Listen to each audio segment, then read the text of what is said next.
halkani waa dusha sare ee humaaga guud ama muuqaalka magaalada Dhagaxbuur ee caasimadda gobolka Jarar.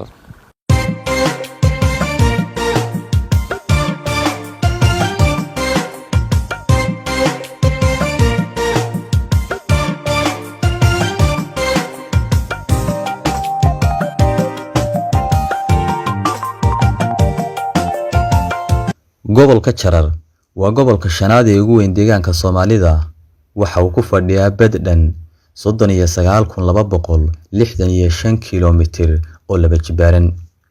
waxa uu ka kooban yahay 11 degmo kuwaasi oo kala ah Gaashaamo, Awaare, Dhagaxbuur, Dhagaxmadow, Guunagado, Daroor, Birqod, Yoocaale, Araarso, Bilcilbuur, Haradigeed ama degmada Dig.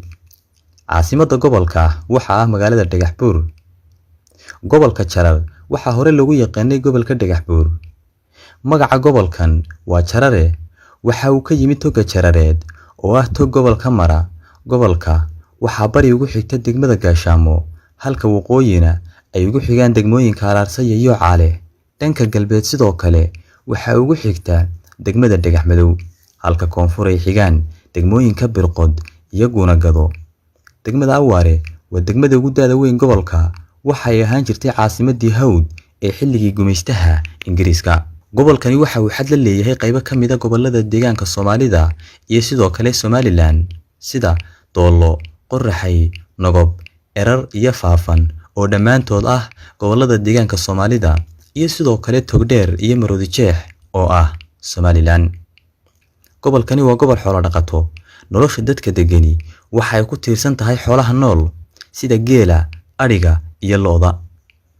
waxa ku yaala harooyin ay dadka iyo dunyaduba ka cabaan, kuwaasi oo ay ugu caansan yihiin Hara Abaskuul, Haradigeed, Hara Garduur. sidoo kale waxa ku yaala ceelal caan ah oo ay ka mid yihiin ceelka Bulaale iyo Sasabane. ceelashan iyo harooyinkan ayaa dhammaantood ah goobo taariikhi ah, kuwaasi oo muddo iyo ilaa 7 fog laga cabayay.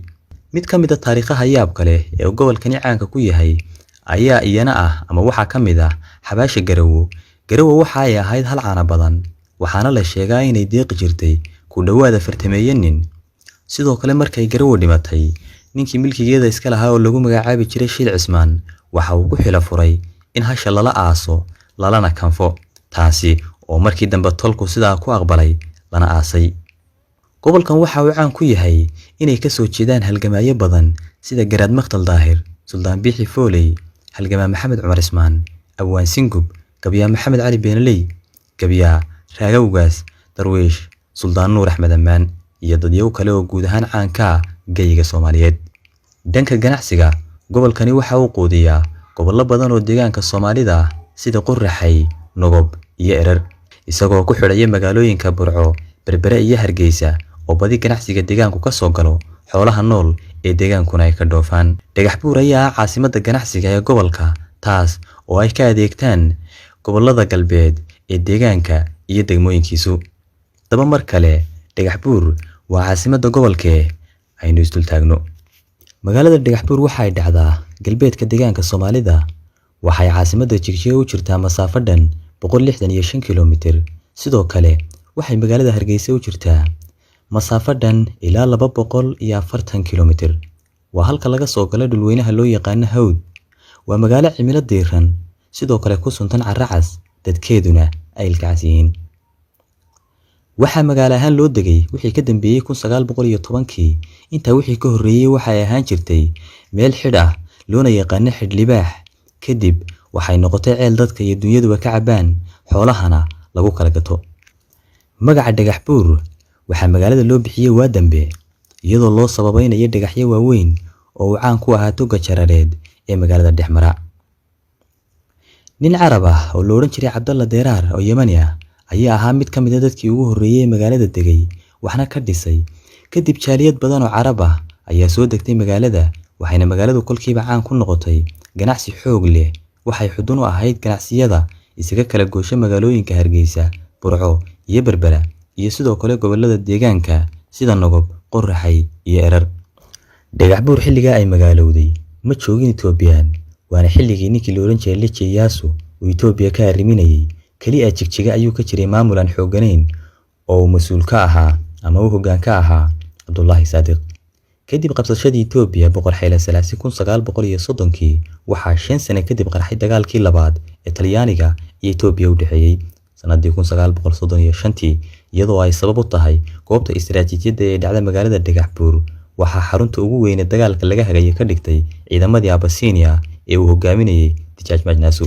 dagaalka oo Itoobiya lagu jabiyay wuxuu Talyaanigu Dhagaxbuur qabsaday 30kii Abriil 1936 wuxuuna xukumayay Talyaanigu Dhagaxbuur in ka badan 5 sano kadib duulaanka ciidamadii huwanta ahaa ee Ingiriiska hogaaminayay ee gacanta siinayay Itoobiyaanka ee Talyaaniga dalka lagaga saaray. waxa uu Talyaanigu ka baxay magaalada Dhagaxbuur bishii March 1941.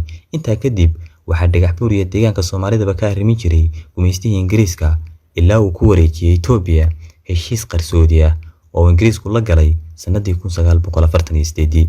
intaa wixii ka dambeeyay markii uu Ingiriisku wareejiyay dhulka, dadka deegaanku waxay guntiga dhiisha isaga dhigeen halgan kaasi oo ay ku baadigoobayaan xornimadoodii. halgankaas way hormuud u ahaayeen bulshada reer Dhagaxbuur.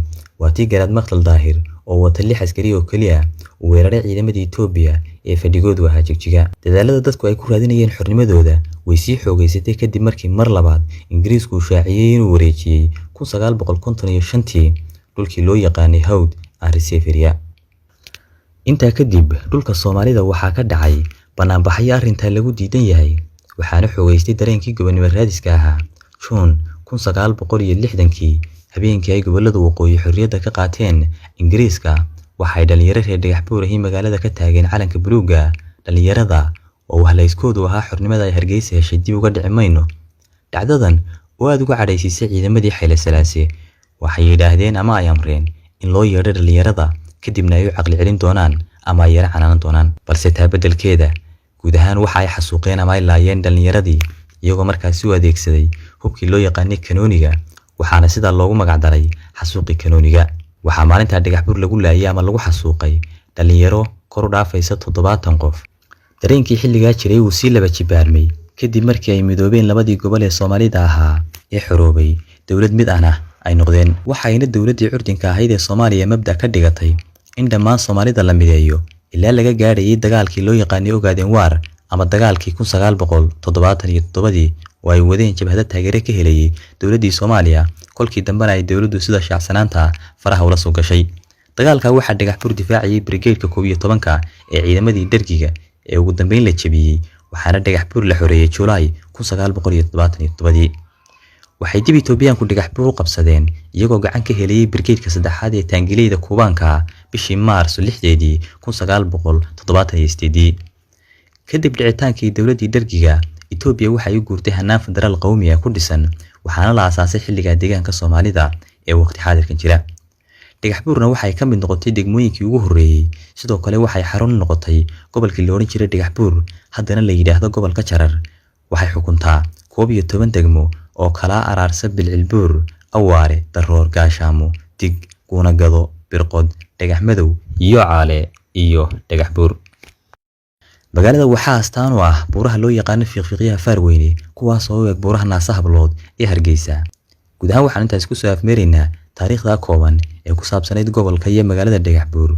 haddaba daawade si uu muuqaalku bulsho badan u gaaro dad badan ay uga faa'iideystaan taariikhdan fadlan la wadaag asxaabtaada. ha hilmaamin inaad sii shirkadayso muuqaalkan.